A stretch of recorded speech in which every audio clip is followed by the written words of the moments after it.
about. All right, ready. All right, I'm going to tell you about negative repressible gene regulation in prokaryotes, most noticeably TRPOPRON.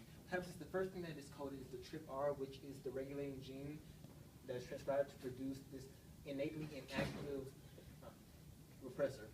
Now, what happens is that without the oppressor onto the operator, the RNA polymerase will start at the top box of the promoter, and then it will transcribe the different codes, TRPE, TRPD, TRPC, TRPB, and TRPA, so that it can create the polypeptides that make up the enzymes for tryptophan synthesis.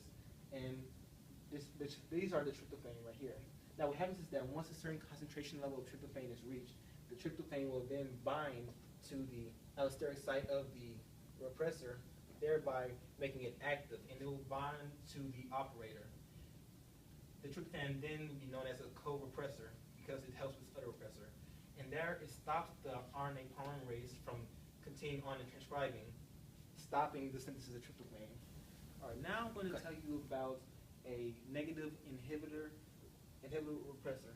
Hence, first thing that is coded is the LAC-I, which then is used code to create an already active repressor. The repressor already bonds to the operator, and this right here stops the synthesis of enzymes that help to use lac as a source of energy. This is because in bacteria and prokaryotes, they like to use glucose more than lactose, and this stops them from using lactose when they don't need it. So what happens is that once the lactose is introduced into the cell, it becomes the inhibitor of the repressor, making it inactive. And then RNA polymerase at the top box will then begin to transcribe the different enzymes like Z, like Y, and like A, which produce beta-galactoside, permease, and transsubtilase. Beta-galactoside basically produce enzymes that help to digest the lactose. Permease helps it so that it can cross into the border of the cell, the lactose, and then the transsubtilase then binds a acetyl-CoA to the lactase, thereby making it easier to break down for energy. All right, now I want to do about the TRPOPRON.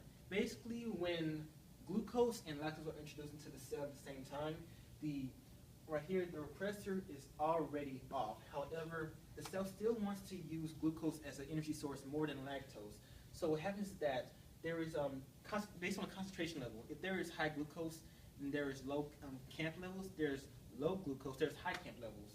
So what happens is that when there is low glucose at the same time as there like lactose, then there'll be high camp levels. The high camp levels will then, the camp will then bind to the CRP, which will then change its shape so that it can react with the RNA polymerase, thereby speeding up the reaction of transcription and reproducing more of different enzymes to help lactose be used for energy. However, when there is more glucose, as the cell wants to use more glucose for energy, then the CRP will not be affected, and then the RNA polymerase will still code, but it won't code as quickly as it would with the CRP. All right, now I'm going to tell you about RNA splicing. First, what happens is that there is pre-mRNA, which is made in the nucleus during transcription, and basically there's the 5' cap, which is basically used to help the RNA polymerase start transcription. At the same time, it helps to stop degradation by hydrolytic enzymes of the pre-mRNA. Then there is the introns and exons. The introns are basically non-coding genes that won't be used, and then there are the exons, which are the genes that will be used. At the end, there's the poly A tail, which basically tells the polymerase enzyme to exit out of the nuclear ports of the nucleus. Now, what happens is that our end game is to get this right here, a fully mature mRNA, which is only full with exons, the expressing genes. To do that, we will have to use a spliceosome complex. What makes a spliceosome complex is SNRPs and other proteins. SNRPs stand for small nuclear ribosomal nuclear proteins, and basically they have 3 functions. Number 1, they are used to help cut apart the introns.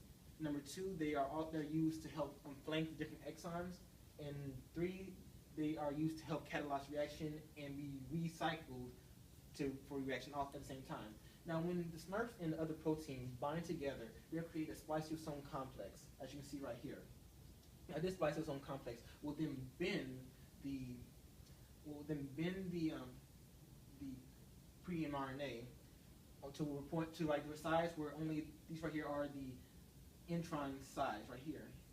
It will then cut the intron size and then excise them out. And then they'll flank the opposite sides right here of the exons, joining them together.